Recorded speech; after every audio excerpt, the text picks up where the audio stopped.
Eu estou aqui entrevistando o ex-ministro do governo Bolsonaro, João Roma, que gentilmente nos concede essa entrevista. Eu vou começar, ministro, perguntando sobre a eleição passada, que aqui em Tapetinga nós tivemos ACM Neto com mais ou menos 55% dos votos, Jerônimo com 34% e o ministro João Roma, então candidato na época, com 14% a 15%. Essa votação que aconteceu em Tapetinga foi surpreendente, em função de Rodrigo Ache, prefeito, apoiar ACM Neto e a oposição apoiar Jerônimo Rodrigues. Mas mesmo assim, João Roma conseguiu essa votação expressiva. Foi em função de quê, ministro? Acho que em função da percepção da população, dos avanços que ocorreram naquela época e de minha dedicação, especialmente aqui no sul da Bahia. Quando ocorreu aquele desastre que mais de 100 cidades baianas solicitaram no estado de emergência, o governo do presidente Bolsonaro mandou recursos para todas as cidades. E não perguntou a ninguém qual era o partido político que fazia parte. E naquele período, diferente de alguns que simplesmente ficam fazendo anúncios, eu estava aqui presente ao lado da população. Então, acho que todos os feitos, toda a nossa dedicação, o nosso contato direto, mesmo sem contar muitas vezes com uma estrutura formal de apoios, viabilizou uma percepção na população daqueles que queriam mudança, que queriam um novo caminho para a Bahia. Vamos falar agora da próxima eleição, ministro. Na época, em 22, o candidato de oposição mais forte nas pesquisas teve um comportamento meio dúbio, onde, talvez assessorado por pesquisas, diziam que ele tinha que ficar neutro na disputa federal de presidente para não perder voto do eleitor lulista. E aí, a soma dos votos de ACM Neto, mais a soma dos votos de João Roma, daria o governo da Bahia a ACM Neto. Mas quando chegou no segundo turno, esses votos não se somaram. Por que motivo? Olha, os votos se somaram sim no segundo turno. Eu acho que da votação que a ACM Neto teve no primeiro turno para quando passou no segundo turno, praticamente 100% dessa votação nossa seguiu direto para a ACM Neto. E eu fiz esse anúncio sem nenhuma conversa, justamente por posição política muito clara, colocando que o meu adversário na Bahia e no Brasil era o PT. Cada eleição tem o seu mote, cada eleição tem os seus pontos principais. De fato, na eleição passada houve muito bate-cabeça, foi um momento onde o Brasil passou por muitas inflexões e narrativas que não condiziam exatamente com a verdade. O presidente Bolsonaro foi muito atacado, inclusive por pretensos aliados, aliados até históricos, mas ocorreu uma aspereza muito grande naquela eleição, enquanto que o candidato do PT utilizava com toda aquela bonita propaganda, com o suporte de um judiciário que foi ativista, sim, que usou 2 pesos e 2 medidas, onde Bolsonaro nada podia e Lula tudo podia. Vendeu-se algo para a população que agora a população percebe que não, o governo do PT não consegue entregar. Na época da eleição, o governo do PT faz lindas promessas com propagandas maravilhosas. Mas no governo, infelizmente, ele não entrega. Tanto é que a Bahia, já com esses 20 anos de PT, não tem conseguido melhorar a expectativa da nossa população. As pessoas não estão tendo oportunidade, não têm atraído novos investimentos. O baiano, para se destacar, precisa ir para São Paulo para ter uma oportunidade. Então, essas coisas todas a população está enxergando. Além disso, mesmo com toda aquela confusão de pandemia, nós conseguimos aquecer nossa economia. Bolsonaro diminuiu os impostos e com isso aumentou a arrecadação e o dinheiro circulava no mercado. Hoje, uma pessoa que leva um produto numa feira livre não consegue vender o seu produto. Parece que o dinheiro sumiu, a economia retraiu, os preços aumentaram e isso realmente é muito frustrante. Eu acho que a população está percebendo tudo isso. Não é à toa que a própria aceitação do presidente Lula caiu muito aqui na Bahia, não é?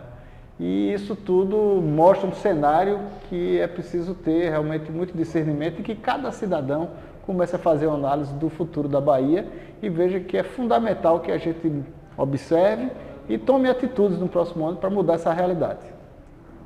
Vamos falar agora da eleição de 26.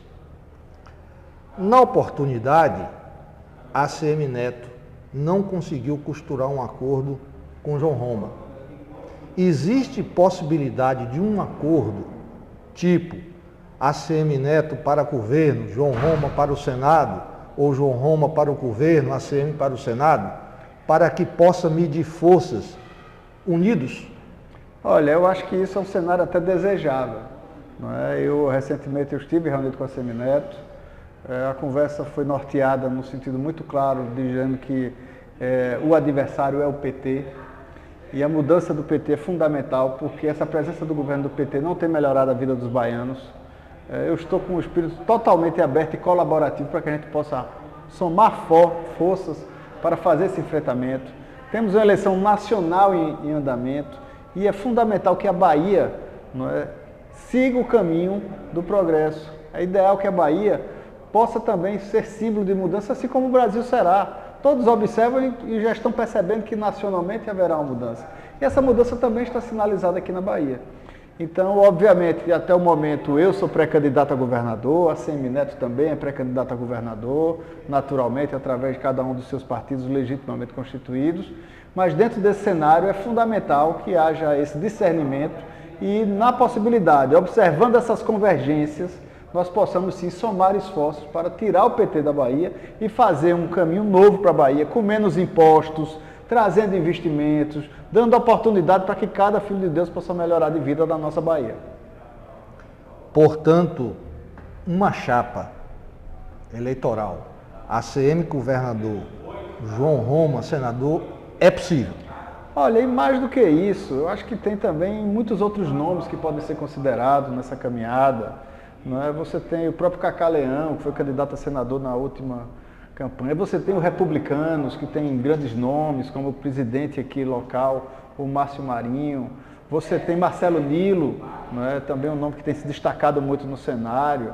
Eu vejo muitas possibilidades, inclusive trazer novos vetores da política. Você vê movimentos, inclusive no PSD, não é? Até pela ligação do presidente nacional do partido, Gilberto Kassab, com o governador de São Paulo, Tarcísio, que foi meu colega como ministro. Então eu acho que é muito importante que todos esses vetores possam se reunir para dar um novo tempo à Bahia. No momento, mais importante do que o projeto de João Roma ou o projeto da ACM Neto, é um projeto para a gente transformar a Bahia. Eu estou disponível, quero contribuir nessa caminhada e acho que qualquer equação pode nos resolver, desde que estejamos remando para o mesmo lado. Eu vou entrar agora na política municipal. Na eleição passada, o prefeito era Rodrigo e ele inovou a maneira de fazer política aqui em Itapetinga. Porque até então era normal o prefeito apoiar um deputado estadual e um deputado federal. Rodrigo fez o seguinte, ele abriu espaço para Félix Mendonça, abriu espaço para Antônio Brito, para Arthur Maia e para sua esposa Roberta Roma. Foi um movimento relativamente inovador. Agora é o prefeito Eduardo Age. Na qualidade de esposo da deputada Roberta Roma, o senhor acha possível esse espaço novamente junto ao prefeito Eduardo Age? Olha, eu acho que esse espaço, mais do que legítimo, é um espaço já estabelecido, né, junto com a população de Itapetinga. O PL marchou junto com o Eduardo, né, contribuiu para a sua vitória como prefeito. Nós carregamos nossas bandeiras, nós participamos desse conjunto, abrimos até mão da posição de vice-prefeitura, elegemos, portanto, pessoas sintonizadas com as nossas bandeiras e, portanto, nós temos hoje não só uma inserção, como uma expectativa, sim, de continuar representando Itapetinga, como as pessoas podem observar naturalmente nossa presença aqui na exposição, nossa ligação com aqueles que produzem, né, grupos, né, que têm muita afinidade tanto comigo quanto com Roberta Roma. O prefeito Eduardo, portanto, foi eleito sob essas bandeiras, né, com esses compromissos de forma muito bem estabelecidas. Atualmente eu percebo que ele está se vinculando bastante ao governador Jerônimo, que um prefeito busque investimentos para o município, isso é normal. Eu vejo isso por toda a Bahia. Eu, como ministro, por exemplo, eu recebi pessoas de diferentes partidos políticos, inclusive partidos de esquerda, como PT, PSOL e por aí vai. O interesse público tem que ser tratado. Agora, naturalmente, durante o período eleitoral, é fundamental que o mesmo político que vai à rua na eleição pedir votos sobre determinadas bandeiras, também saiba se explicar à população.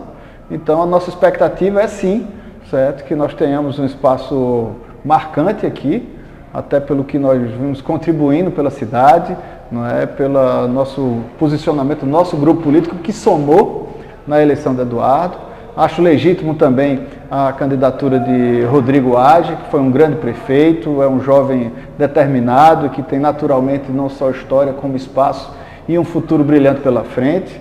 Então são acontecimentos da política. Até o momento é importante que nós estejamos trabalhando, né, dentro desse caminho. A população precisa de respostas e o que eu vejo é um governador cada vez mais prisioneiro, né, na tentativa de fazer artimanhas, de impor compromissos aos mandatários, diferente do que fazia o presidente Bolsonaro, que na época das chuvas, por exemplo, transferiu recursos para todas as prefeituras sem perguntar quem era o partido de ninguém. Mas o governador parece que faz uma política do passado, uma política do toma lá da cá, que coage, portanto, os mandatários a terem que fazer graça, a terem que fazer todo tipo de deferência para o governo. Obviamente, a população está enxergando tudo isso. E por mais que o governador esteja tentando fazer uma coxa de retalho para que todo mundo da política esteja o cortejando, a população não está satisfeita com o governo do Estado da Bahia. Não é à toa que Lula caiu, que o próprio governador caiu, né? E você, por onde anda, você observa assim, um cenário de mudança no Estado da Bahia. Eu estarei do lado da mudança, eu quero uma Bahia diferente, com menos impostos, com mais investimento e que as pessoas possam melhorar de vida. Vamos analisar um pouquinho o cenário nacional. Muita gente se move por pesquisa, mas eu prefiro a lógica. Porque pesquisa, ministro, é um retrato do momento. Você faz uma pesquisa hoje, dá um resultado, faz outra uma semana depois, dá outro resultado. A lógica é mais precisa. E aí, quando você analisa que a diferença nacional de Lula para Bolsonaro foi na faixa de 2%, você se faz uma pergunta. O eleitor de Bolsonaro tem motivo para passar a votar com Lula? Não. E uma outra pergunta. O eleitor que votar em Lula, hoje, ele está satisfeito ao ponto de confirmar ou já tem muita gente insatisfeita ao ponto de votar no adversário? Faça uma análise, ministro, do cenário nacional, porque é sempre bom ouvir várias pessoas que transitam pelo universo nacional. Olha, tem completa razão esse seu raciocínio e é isso que nós temos presenciado. Não é muito mais do que um retrato, não é, daquele momento de uma pesquisa eleitoral. Hoje eu acho que essa verdade está estabelecida. Então o que é que se percebe hoje? Muitas pessoas decepcionadas com o PT. Foram várias eleições que o eleitor baiano foi lá e apertou o 13 na urna, certo? Sob essa expectativa de melhoria. Então, muita propaganda bonita, muita tapinha nas costas. É um governador que fica passeando na Bahia, mas que não governa, não consegue melhorar a vida das pessoas. Então, a violência para os políticos é um discurso. Para a população mais pobre, é uma realidade que lhe aflige a todo instante. É a senhora que sai de madrugada de casa, vê um barulho de uma motocicleta, tem um fio na espinha. É a outra pessoa que fica angustiada perguntando cadê o filho para chegar em casa, se alguma coisa aconteceu. O crime organizado tomando conta. A droga é uma coisa que está se alastrando pela Bahia de forma terrível. Não tem serviços, não tem infraestrutura. Veja que ridículo o ministro-chefe da Casa Civil anunciar, né, uma boa notícia para os baianos, que daqui a um ano nós teremos de volta uma ponte na BR-101. A mesma BR que já trafegava há décadas E o governo do PT deixou cair a ponte. Na época do governo Bolsonaro, mesmo com aquelas chuvas todas, nós não deixamos intrafegável. Tarcisão conseguiu colocar lá uma ponte metálica nos locais que estavam até com a água passando por cima e continuou mantendo o tráfego nas BRs. E agora fica a BR-101, que na maioria do Brasil é completamente duplicada. Na Bahia, além de não ser duplicada, fica ruindo, criando constrangimento para as pessoas. Então, essa é a forma do PT ajudar a população, pessoal. Quebra as pernas do cidadão, depois dá uma moleta de presente para dizer que está ajudando. Então, é um cenário muito medíocre, né? Isso é muito triste para o estado da Bahia. Portanto, nós precisamos sim de mudança, de transformação verdadeira, para que as coisas possam de fato tomar um eixo de desenvolvimento e a gente possa voltar a ter orgulho da nossa Bahia. Voltando ao cenário nacional, eu vou expor aqui uma ideia pessoal e em cima dela o ministro vai desenvolver o raciocínio também próprio. Muita gente fala que Tarcísio é um bom candidato, e deve ser, que Caiado é um bom candidato, e deve ser, que Zema é um bom candidato, e deve ser. Porém, quando a gente chega e trafega, ministro, no meio do povo, principalmente em lugares pequenos, ninguém conhece. O nome que está na mente da população é do presidente Bolsonaro. Eu escuto muita análise dizendo que seria mais fácil ganhar política sem o presidente Bolsonaro com um candidato mais flexível para aqueles que não são decididos a votar na direita ou votar na esquerda. Porém, se é um nome mais flexível, também são nomes mais desconhecidos. Em cima desse meu raciocínio, desenvolva aí o que pensa o ministro. Olha, eu percebo que hoje Bolsonaro é o maior líder político do Brasil, certamente. Ele tem angariado, né, não só a capacidade de mobilizar pessoas na rua, certo? Mas ele tem pontuado em todas as pesquisas destacadamente. Então eu acho um grande absurdo, não é, se falar que Bolsonaro não pode participar do processo eleitoral brasileiro. Eu acho que por si só, não é, uma afirmativa dessa já é um grande fracasso da nossa democracia. Fala-se tanto em defesa da democracia, né, de segurança jurídica, aí está uma questão esdrúxula que o Brasil vai precisar resolver. Como é que o principal líder, né, da oposição não vai poder disputar a eleição? Se Dilma pôde disputar a eleição, ela que foi impeachmentada. Se Lula, tiraram da cadeia e colocaram para disputar a eleição. Bolsonaro, que não tem nenhum processo em cima dele, certo? Porque ele se reuniu com embaixadores no Palácio do Planalto, de forma televisiva, ele vai estar impedido de disputar a eleição, então isso seria um grande absurdo. Existem muitos nomes, isso é positivo, tem aí Caiado, tem Zema, tem Tarcísio, tem Ratinho Júnior, pessoas que se movimentam, não é? Mas de fato, o que teria hoje maior sinergia, no hipótese, seria o de Tarcísio, mas ele, por outro lado, ele tem uma grande missão a cumprir. Ele está à frente do Estado de São Paulo. O Estado de São Paulo hoje tem mais recursos disponíveis para investimentos do que todo o governo federal para o Brasil inteiro. Tarcísio é um gestor, ele tem suas responsabilidades. Então, mesmo que o presidente Bolsonaro faça a ele um apelo, eu acho que é uma decisão já difícil, não é, para o governador Tarcísio, não é, ir para uma disputa como essa. Óbvio que seria um grande nome. As pessoas discutem, ele tem menos largada, mas teria mais chegada. São hipóteses, mas a política tem a sua dinâmica. Então, de fato, esse recall, esse conhecimento da população perante o nome, isso é fundamental, sim. Eu estou ao lado do presidente Bolsonaro, quero que ele seja o nosso candidato a presidente da República, eu acho que ele reúne condições. O presidente Bolsonaro também é hoje também um político já muito amadurecido. Ele já começa a entender muitas nuances que ele, durante o governo, inclusive, agiu muitas vezes de supetão. E hoje ele percebe a importância de construções políticas, você vê ele evoluindo a cada momento, ele é incansável na luta pela defesa dos direitos republicanos dos brasileiros, está aí a luta dele para diminuir impostos, está aí a luta dele pelos valores da família. A população tem percebido isso. E some-se a isso a decepção com o PT. O PT, em vários episódios, iludiu a população. Aqui na Bahia mesmo, nós temos reféns de uma política que domina o cidadão, de uma política que não dá oportunidade para as pessoas melhorarem de vida, que quer que o camarada fique ali, rezando na cartilha, submisso a essa estrutura de poder. Então é fundamental para que a gente possa fazer uma mudança na Bahia, pessoal, que seu José, Dona Maria, que você que está em casa nos ouvindo, faça uma reflexão e observe realmente qual é a razão desse fracasso na Bahia. Por que os investimentos aqui não chegam? Por que a gente está vivendo esse drama na segurança pública? Porque falta atitude no governo, um governo que tem sanha por mais impostos, um governo que não tem tomado providências necessárias. O governo do PT não consegue fazer o dever de casa, ele fica gastando de forma perdulária. A senhora que vai fazer as compras da sua família tem que regrar aquilo ali, tomar conta daquilo que possui. Já o governo ele sai gastando de qualquer jeito. E na hora de cortar, o que é que faz?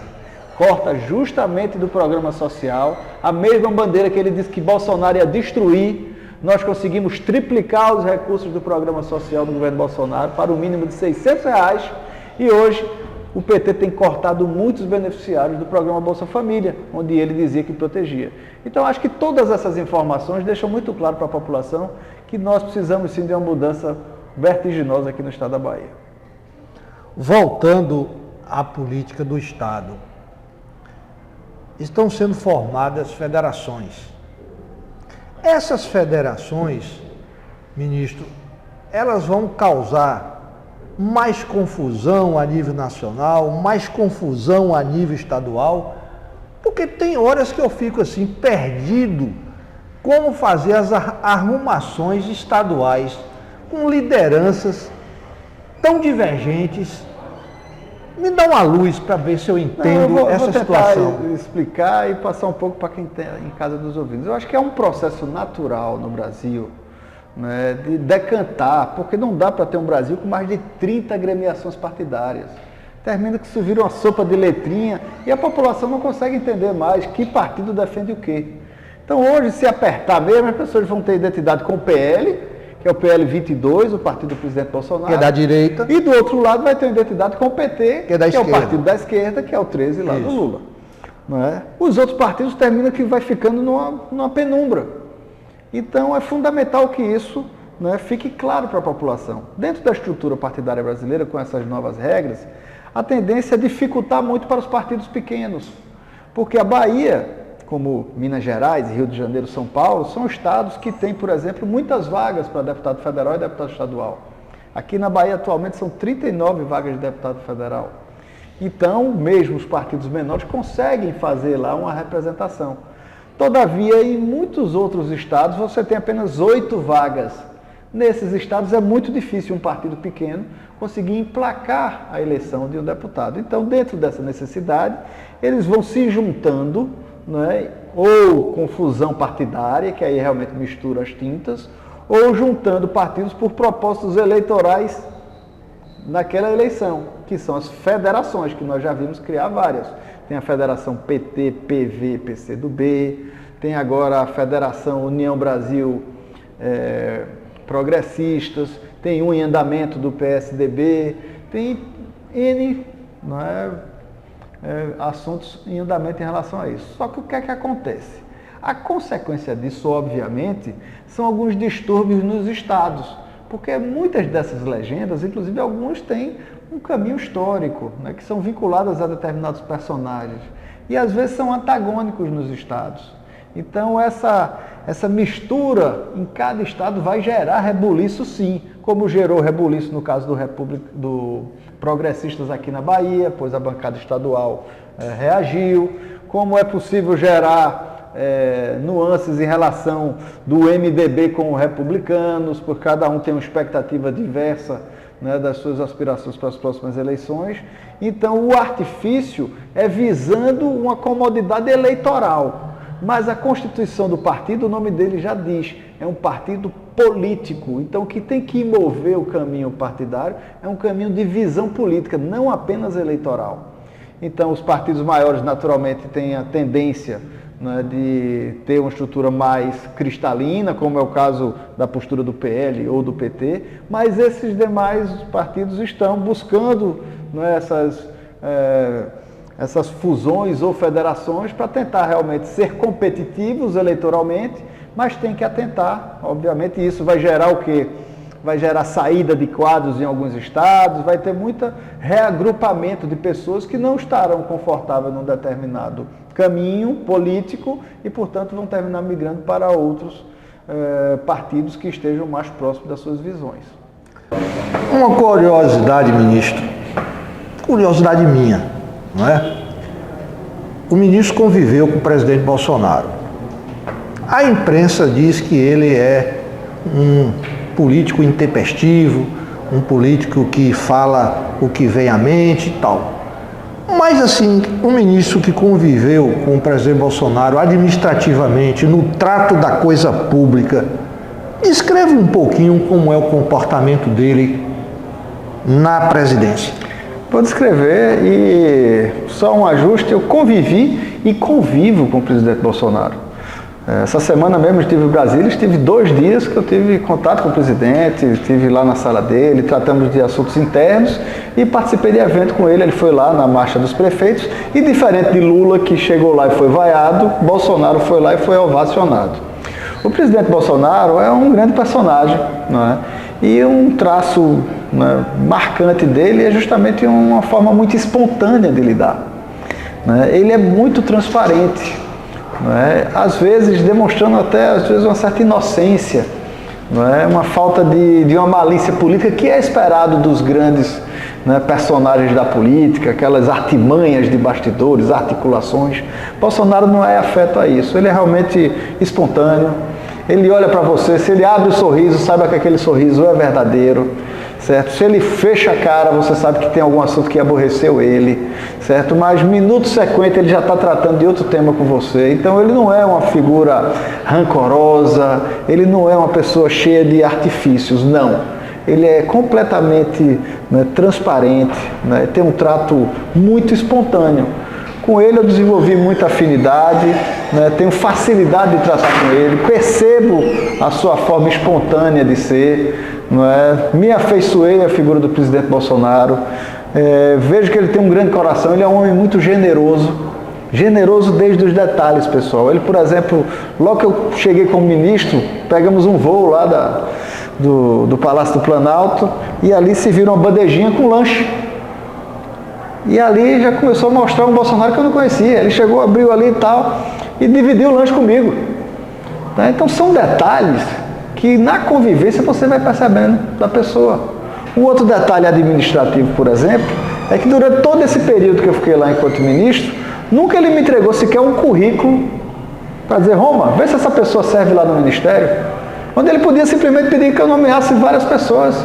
E nunca partiu dele nenhuma conversinha para dizer o seguinte: veja isso.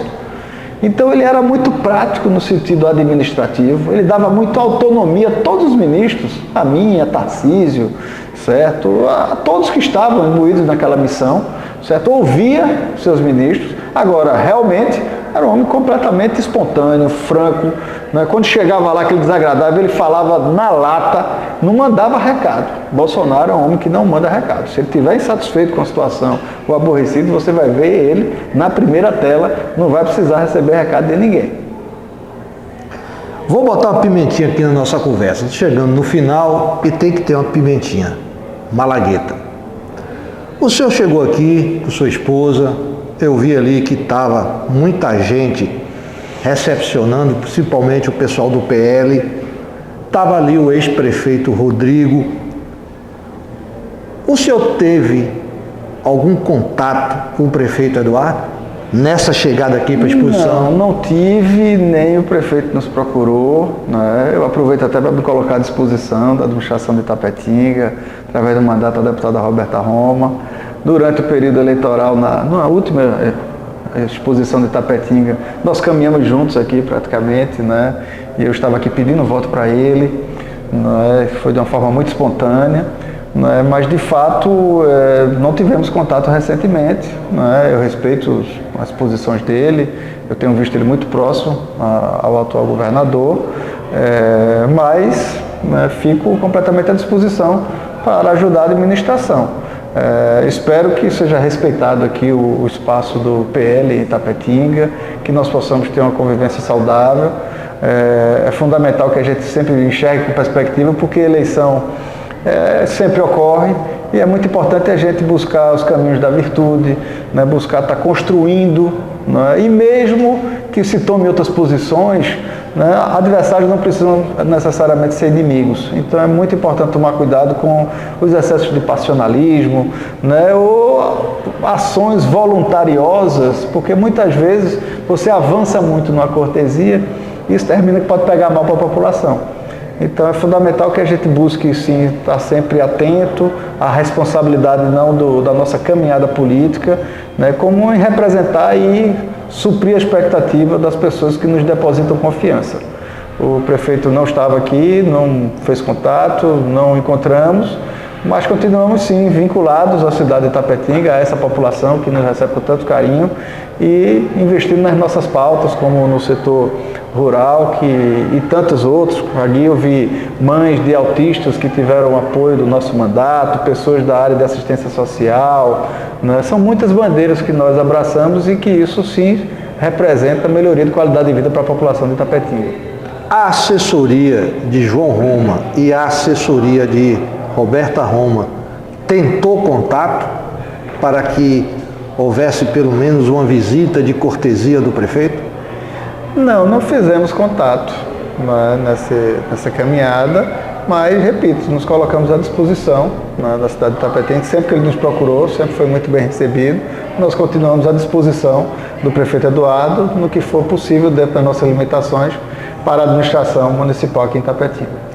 Tem emenda parlamentar da deputada Roberta Roma este ano para Itapetinga? Este ano já destinamos emenda, inclusive, para a exposição de animais, né, e vários outros assuntos. Conseguimos, através da articulação da Roberta, trazer show para cá, né, conseguimos, enfim, são muitos benefícios. Mesmo na época do ministro, né, foram muitos recursos que nós mandamos aqui para Itapetinga e continuamos à disposição.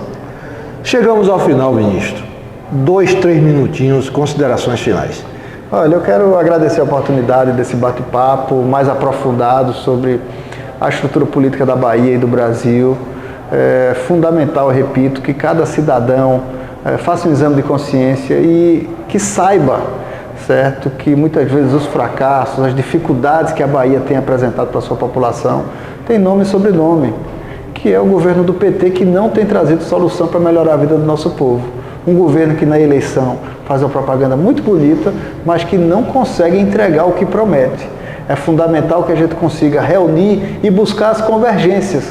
Cada um tem uma forma de fazer política, mas na hora da eleição do ano que vem, em vez de estar procurando detalhes, a gente precisa sim ir para o crucial, que é uma mudança verdadeira na Bahia, para que nós possamos sim andar de cabeça erguida, viver uma Bahia de mãos dadas com o Brasil. O Brasil está mudando, a Bahia precisa mudar também para que a gente não fique para trás. Essa é uma terra de muitas possibilidades, de muitas potencialidades, desde o agro, da mineração, do turismo, de um povo fantástico que se destaca por onde anda nesse mundo.